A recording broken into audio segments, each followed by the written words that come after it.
first unit was all talking about the principles of methodology, because you have to know what you're doing before you know how to track it. So that's one. Wait, oh, it is for the lottery. That's what I was going to do. Oh no, I already have my forward. I already grabbed it.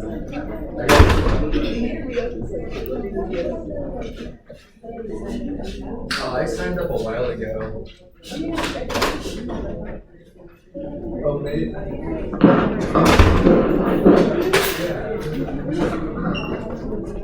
I think today is one. Yeah, they can. Okay, so we are talking about the multi-stage model of motion processing, and we talked about the time and space receptive field. So here, the motion processing starts from the retina and the RGN. We talked about the M cells, M pathway. M cells respond to the rapid change with the high temporal resolution. And B1, we talked about the local motion processing. So you have to understand what the local motion is and what is the aperture problem is. Aperture problem is caused by small receptive field size, right? Because if you're looking at a motion of the object or control through a small hole, then what you perceive is just the motion direction perpendicular to the control orientation. So that is the aperture problem. And MT is the main mechanism to resolve that aperture problem by receiving inputs from lots of small receptive field from the V1 cells and combine them and figure out the global direction of motion, that is where the object is actually moving to. Okay? So that is the MT neuron. It's just hierarchical processing from the early stage of visual processing and go up to MT and MST. As I said, MST and MT distinction is clear in monkey visual system. In human, they are not so clear. It's not clear distinction between MT and MST. We have complex MT complex or human MT plus, that respond to the complex motion and translational motion too. MST area in monkey, those cells, we're going to talk about that soon in this class today. MST cells respond to more complex motion, such as rotating motion or expanding and contracting motion. Okay? And then this word, optic flow, we're going to talk about that today, motion and action lecture. So basically, the multi-stage model of motion processing. In early stage of visual processing, motion is detected. That means we know where the motion is. Is there something moving? Is there something that is moving this direction or that direction, even though the global direction of motion is not so clear? In early stage, we detect motion. We know there is a motion. And the later stage, MT and MST integrate those motion signals, and you know where the object is moving. Okay? So, that is the motion lecture. Now, we're going to talk about perception and action. So, motion lecture is right before the perception and action lecture because, to act, moving, motion is very important for your action. So, why action is important? What is the purpose of the perception? We probably talk about that at the early semester. Why do we perceive? Because we want to behave. We want to know the information about the environment, and we figure out what's out there and what's going on out there, and we interact with that.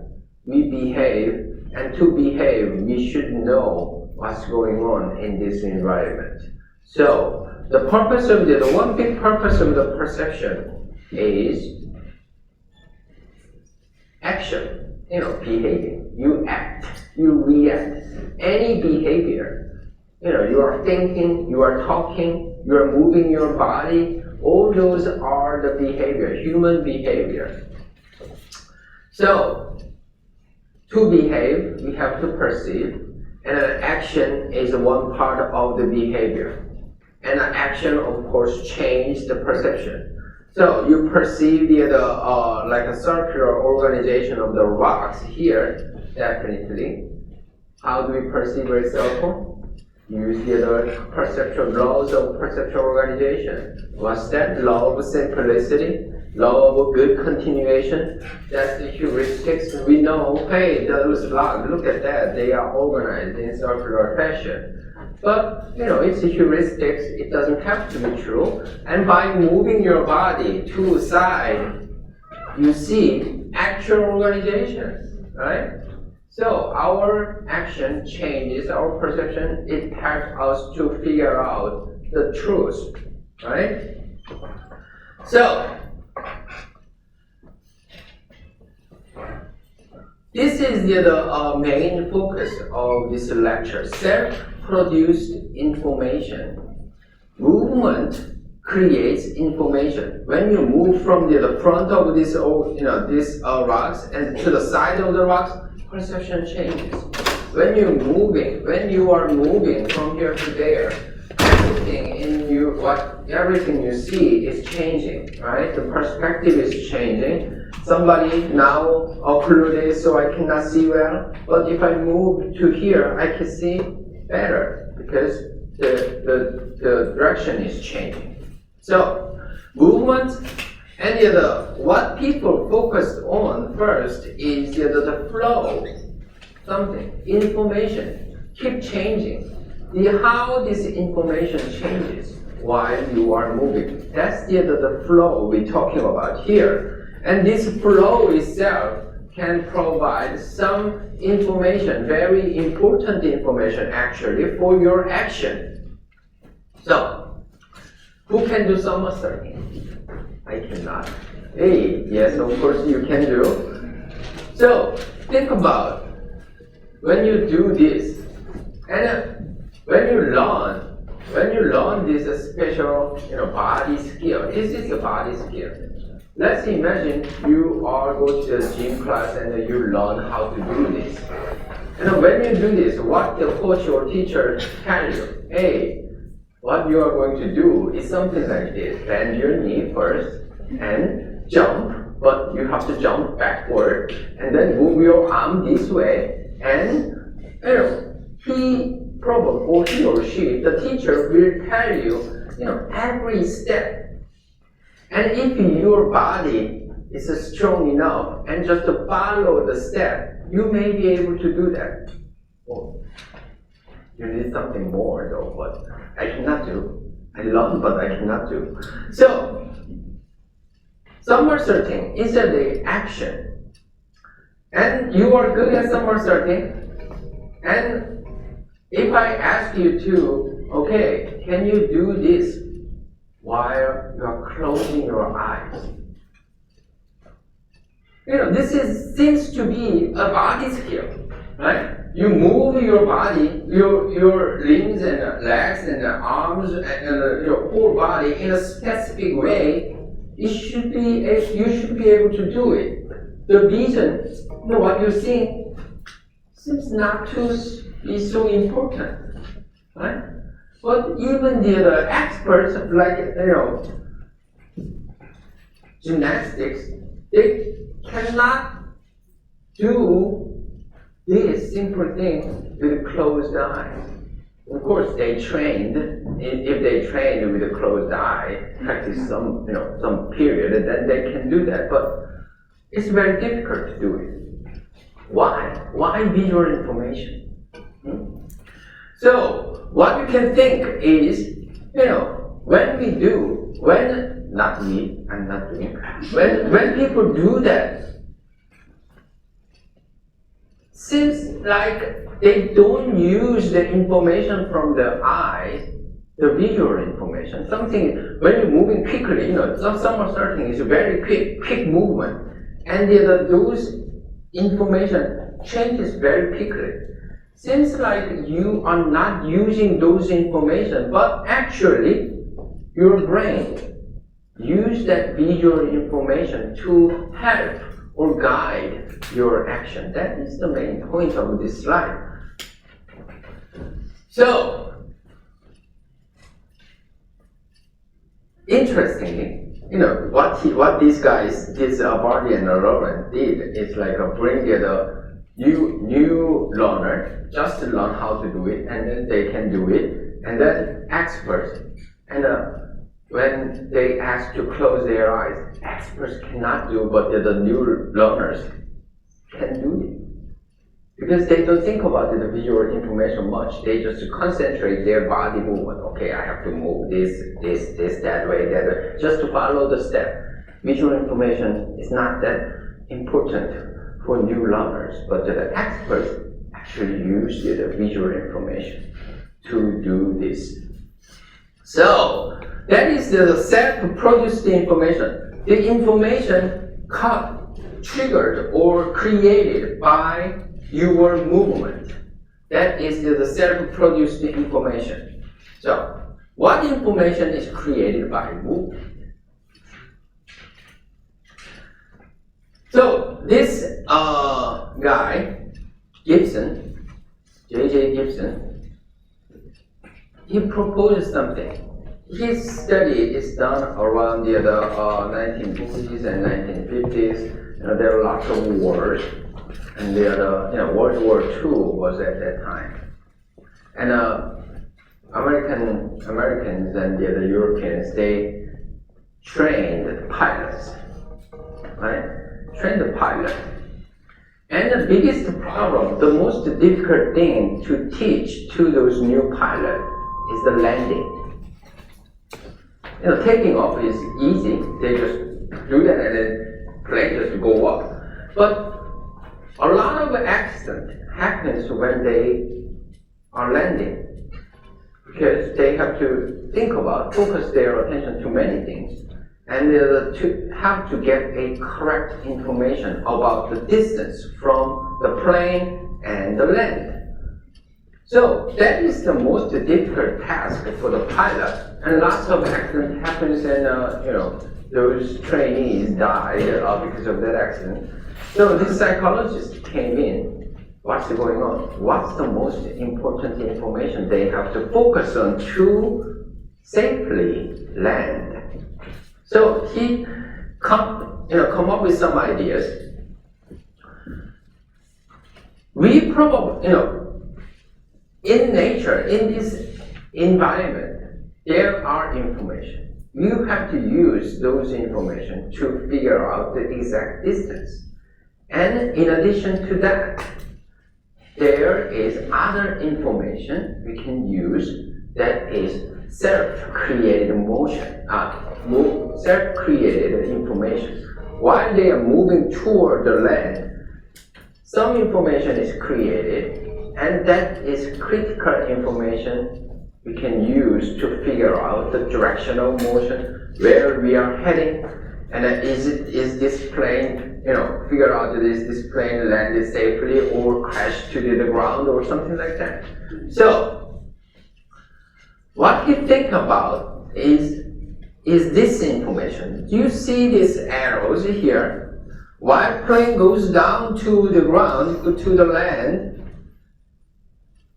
there are some information. This land is not moving, but some visual information appears to move while you are moving forward. So when you're moving forward, all the visual informations are expanding and passing by you, right? You perceive the expanding motion.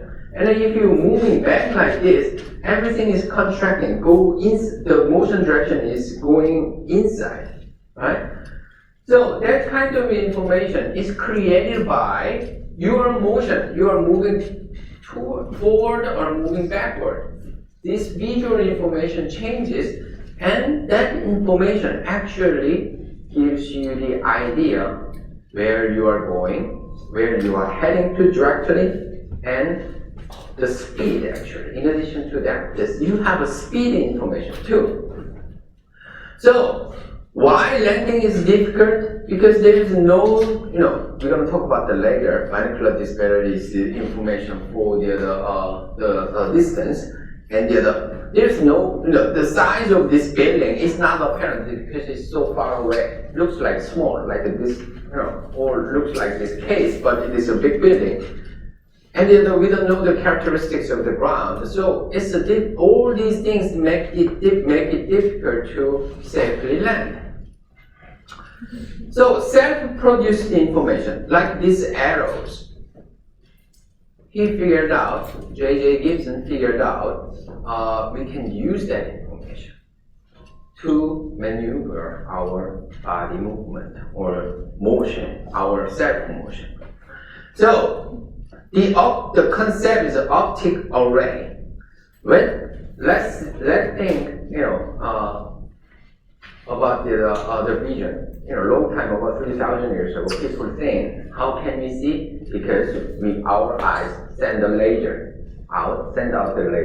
and reflect it back, we can see that. That's the one idea, like 3,000 years ago. It's something like this. Every point in the visual world, and those objects, and those lines, let's say let's assume that there is a line, straight line connected to that edge to our eye, that edge to our eye, that object to our eye. So it's like a straight line, and it's like a laser. You can think these lines from this to eye, here to eye, here to eye. If it is this here to eye, you cannot have because there is a occlusion here because the light just travels straight. Right? So these are the optic array, hypothetical optic array. When you move, sitting and stand up, these optic array connected to your eye, all these arrays changes, right? The structure created by surface, texture, and a contour of inside the environment, and this structure is available at any point in the environment. If you can connect a straight line between the object and your eye. So that is the optic array, and when you move, this optic array changes. So how this optic array changes? When you move to the right, optic array moves to the left. If you move to the left, all changes to the right. And if you're moving forward, it's expanding. When you're moving backward, it's contracting.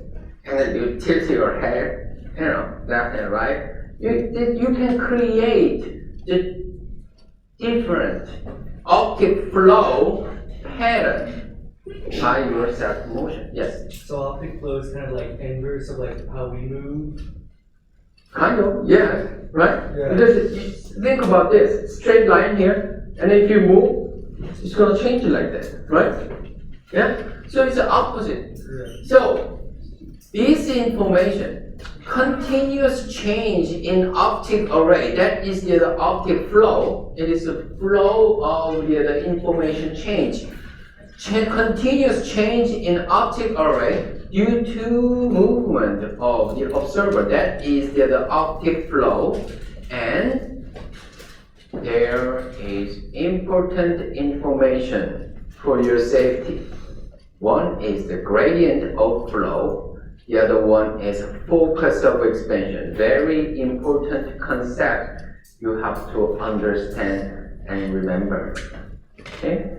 Gradient of flow and a focus of expansion. Gradient of flow gives you the information about the speed, how fast you are moving. And the focus of expansion it gives FOE, give you the information for heading, where you are going straight. So, look at that. Let's say there is an object, this car is slowly moving in front of you, and let's say you are driving fast, following that car. So if you don't decrease your speed, what's gonna happen? Yeah. So look at that. Gradient of flow is a difference in optic flow that occurs as a function of distance from the moving observer. Look at these arrows. The length of the arrow represents the speed. And look at that, in the central region, the arrow, the length is short and getting larger. That means, think about this. When you're driving fast, the optic flow is changing. The optic already changes, that's the optic flow. The center, close to the center of your optic flow, the speed is not fast, and when it is passing by you, it moves very quickly. You can imagine that. Think about that when you are driving. Something nearby is just quickly moving, but here is not moving that fast. That's the gradient of flow. Using that information, you can figure out how far away from the object you are in now, right? You are at now. So that gives you the information of the speed and also the distance, right? So that is one information you can use, and the other one is a focus of expansion. Look at that. What is the point? This is the point every optic flow are starting from when you're actually moving forward, driving toward, right? So that is all optic arrays expanding from this point. That means you are directly heading to this point. That is the focus of expansion. Expansion, center of all optic flow. The center of observer's destination, and therefore providing information where the observer is heading. So that is the focus of expansion. Two important concepts, and you have to know what information they have. This, where you are heading, this, distance, and the speed. Okay? So, look at that. This is just texture pattern. When you look at this, can you figure out where you are heading? You can figure out probably the focus of expansion is around here, right? And then you see the gradient of flow, right? This here close to you, moving very fast, right? The central region around the focus of expansion moving slowly, right? So that is this example show, and this you're driving in the big field, and you see the texture flow while you are moving. You can see this flow and figure out, am I driving straight? Am I wiggling? Or you can figure out many things with this information, optic flow information. So, optic flow produces invariant information. That means a property that remains constant under different conditions. FOE, texture gradient, these are very important information you can use, and he told this to the new pilots. Hey, look at that. You can figure out where you are heading, the distance, when you're landing, using this information. Okay?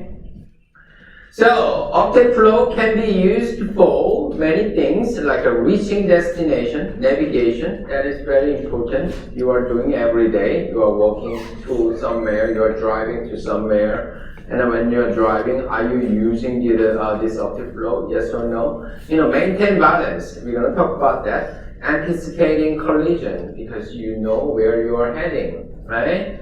So, is this people are interested in whether it's sufficient? The optic flow information is sufficient information to know where an observer is exactly heading.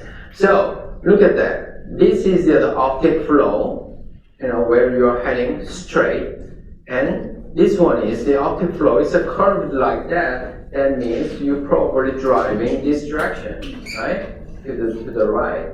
Are we using this focus of expansion to navigate? That was the question they addressed in this experiment. So, when the road is this is a thick, a solid line is the road you have to drive. But when you are driving, your focus of expansion is here. What's going to happen?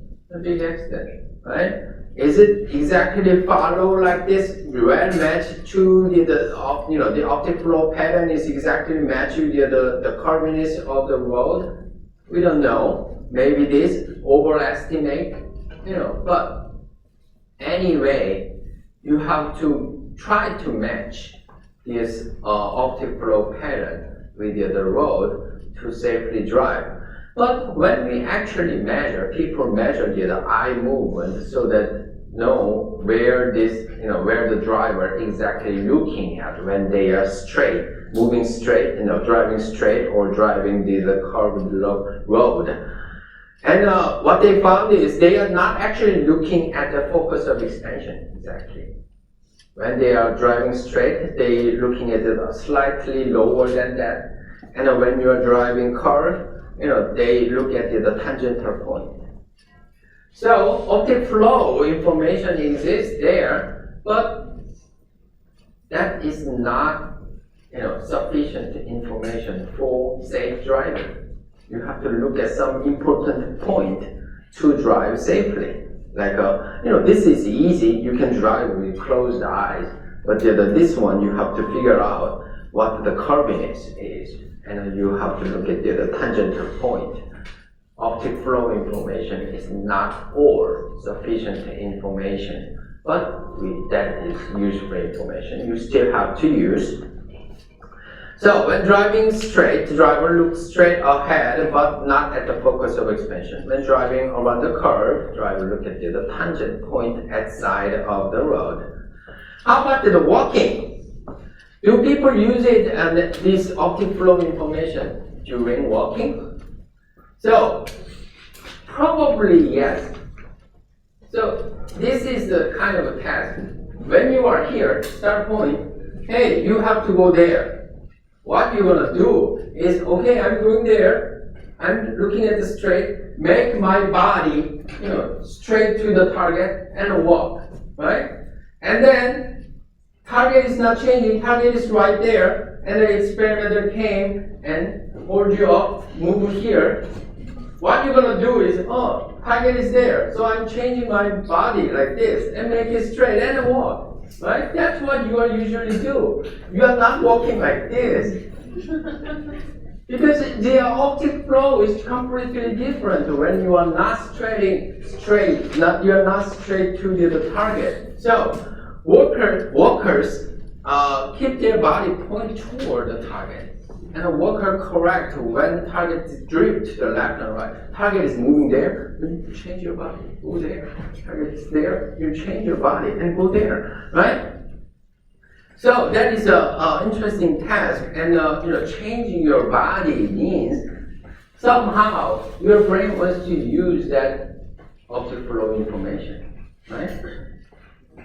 So it is without this optic flow information, it's very difficult to make a straight walk. Have you ever tried that? I tried many times.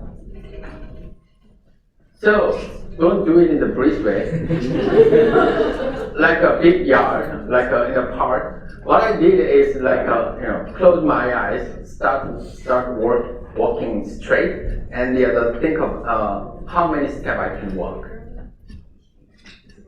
It's very difficult. Probably I tried up to 100 steps, but it's really fearful, right? You gotta have someone watching over you. Don't you know where to Yeah. If somebody's watching you, you can get warning, so it's gonna be easy. But anyway, besides that factor, fear, you cannot walk straight. Have you ever tried? Some people, when you close their eyes, moving left like this, and some people moving right. They have a tendency. I don't know what caused that, but the different people have different tendency, moving toward the left or moving toward the right. So it's very difficult to walk straight. To walk straight, you need visual information, not just your body. Okay? Optic flow information is important for maintaining balance too. Vision is critical for balance and for maintaining posture. One example, evidence showing that is the swing room experiment. Probably you heard about it from the general psych class. So basically like this, a girl is standing up and the entire room is swinging.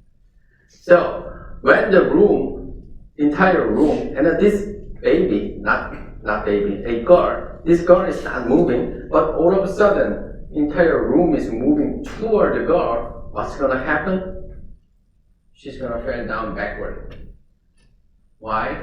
Because of this visual information. Ground doesn't change, it's not shaking, only the wall all of a sudden moving toward the girl. And this visual information give you the big movement information over your entire body. And to make a balance, you should move your body, and it fell down like this. If there's room all of a sudden moving this way, away from the girl fell down to the front. So this experiment showed that this visual information created by the room moving. This is optic flow. The optic flow information created by room moving. It's not usually happening, because this building is not moving. We are moving. So create this situation, and our brain knows this building is not moving, right? Something is moving that is probably me, and it compensates somehow that movement and balance. Lose your body balance here. Okay, so optic flow information is very important for maintain the balance. Of course, we can anticipating the collision because we know where we are heading. Symmetric, optic flow from the focus of expansion. All optic flow are kind of symmetric, right? That's why this is called focus of expansion, and we know where we are heading. And how, in this case, how do we anticipate the collision? If you keep the same not visual angle, if you look at this when you are here and you see a boat coming this way, hey, we are moving this way. Are we going to collide or not? If you look at this one and here, this one, here, this angle doesn't change, that means you are going to hit that small boat, right? So that is another information you can think of. So you saw this movie, judging the speed, and we talked about what the motion is good for. We can judge the speed and direction in which objects are moving, judging impending collision, judging our heading as we move through the environment. All those functions are based on the processing the information about the optic flow, self-created, motion-induced information. Okay? Self-motion-induced information can give you all this information. So, where in the visual processing hierarchy, we process that information? That is one question, and people figure out, hey, look at that monkey MSD. not the MT. You know, as I said, monkeys, MT and MST are distinct. MT usually MT cells tune to different directional motion, translational motion, moving that way, that way, that way, that way, that way. So that's the translational motion these cells are preferring. But you know, when they look at the MST cells receive the signal from the MT neurons. So let's say this is the expanding motion, right? When you are moving toward, and this one is the contracting motion when you are moving backward. Or the object is moving toward you, or object is moving away from you. So these individual MT neurons tune to this directional motion, this directional motion, this cell tune to this directional motion, this cell tune this directional motion. So MT cells tune to specific directional motion in monkey, and MST, the receptive field of the MST is 10 times larger than the receptive field size of the MT cells in monkey. So individual MT neurons receive the signal from all these MT neurons.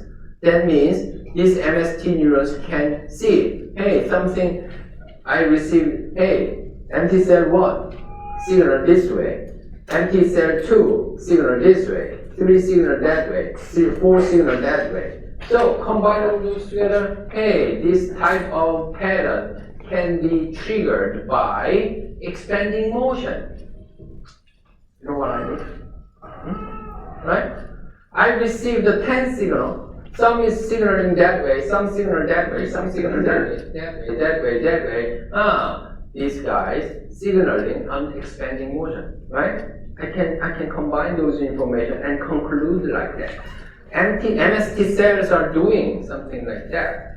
So this MST cell receive the MT cells again, and this MT cell signal that way. This MT cell signal that way, that one this way, this one this way. So combine those, this type of response is triggered by contracting motion, right?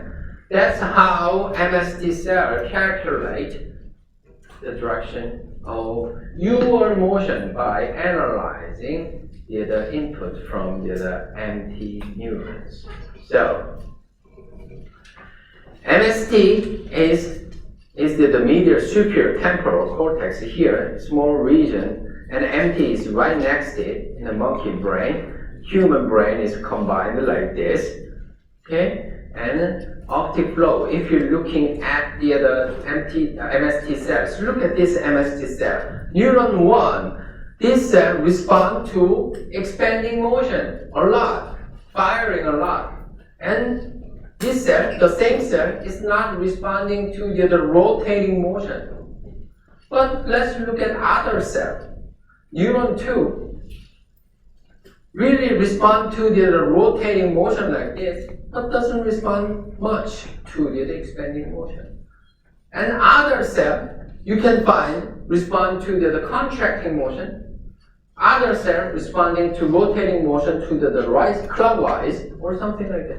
So, as I said, MST neurons respond to complex motion, not the other translational, simple directional motion.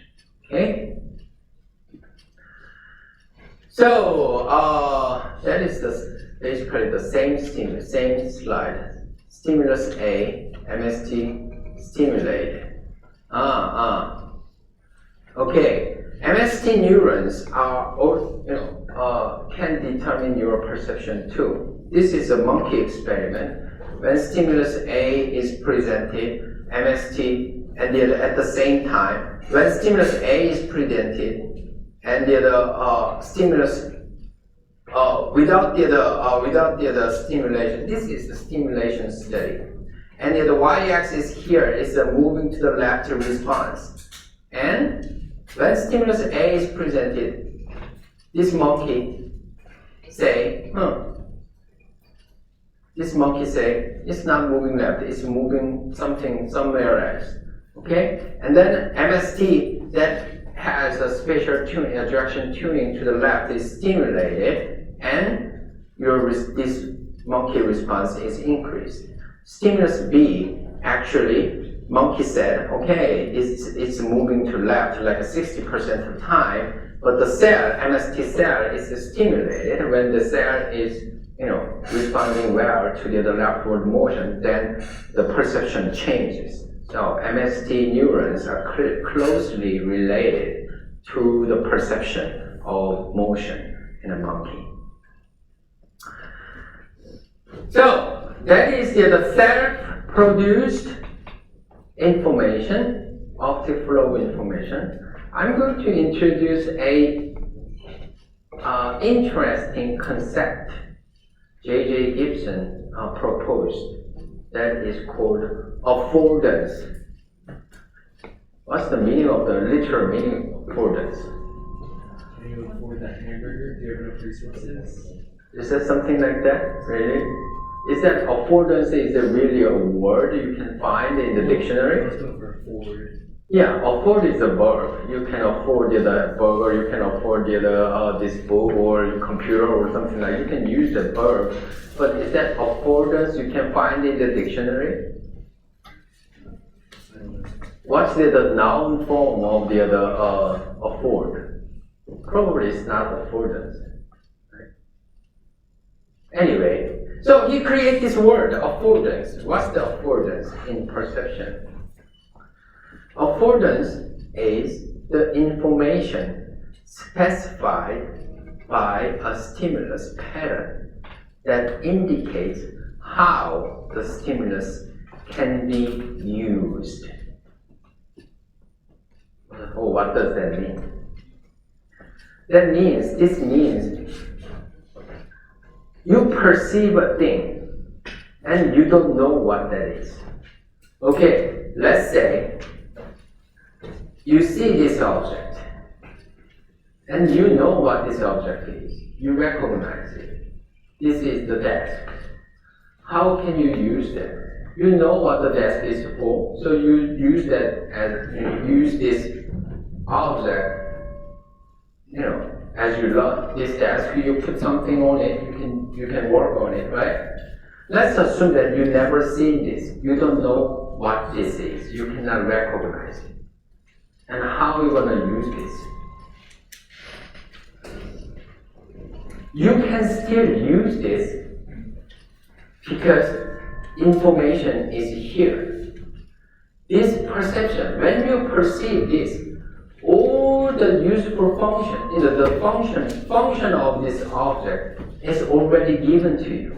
That is the affordance. If you have heavy things like this, and you saw this, and this is so heavy, I'm going to use this object. I'm free, right? And because of this surface, it has a flat surface in this height. That gives you the idea how to use this. And you saw this, you don't know what this is, and you are very tired now. I want to sit on it. This is the function of this object, and this function, different function, is already given to you when you perceive that. You don't even have to recognize what that is. You can use this object for your need. So that is the affordance. Object in the environment give you and tell you, hey, I'm something you can use in that way or that way. And that happens when you perceive it. That is the concept of the affordance. So here is the question, what is this? Have you ever seen this? That's something I slept before. So, when you look at this, what you want to do? Hey, this part and this part. Why this part and this parts are there?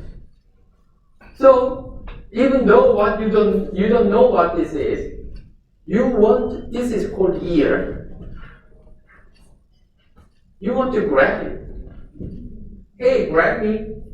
This part tell you, hey, grab me and shake it. So this is this is called key in Korean word, and the use of this is for the agriculture.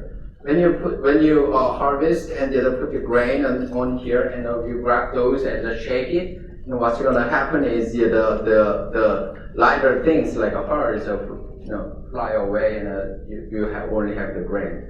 It's not just the Asian culture, European culture has the same thing. So the main thing is, hey, you have to separate out the grain and the heart, and you are given this object. What you can do? You never seen this, but you can use this object to do that. You just want to grab this ear and want to shake it, because this object gives you the idea about the function. So, but that's for the agriculture. You can wear this as a hat. So this is this picture is one old. We are not doing that anymore. When the boy or girl, when they are young, pee at night, on the bed. What parents did is, hey, wear this and go to the neighbor and get some salt. Probably make it very embarrassing, so this boy and never make the mistake again. Some kind of a traditional thing. But what you can do is, when you have this and it's raining, you can wear that, right? That's the affordance. You can wear that as a hat. The perception gives you the idea of the function. That is the concept of affordance. The information specify the stimulus itself, like this part, you will indicate how the stimulus can be used. The function, yes. So it's not necessarily right or wrong, it's how you can use it? Right, yeah. There's no right or wrong. So, last part. Yeah. 3 minutes we have. Action. Perception and action. We already talked about this perception and action when we talk about the how pathway. Right? You remember this task? So, subject, the patient DF cannot discriminate the orientation like this orientation matching test. He cannot make a match to the body because he cannot perceive the orientation. But for the card posting task, he can put the card. So, when you put a card into a slit, what are you going to do? Grab the card and put it in. When the slit is like this, you put the card like this, right?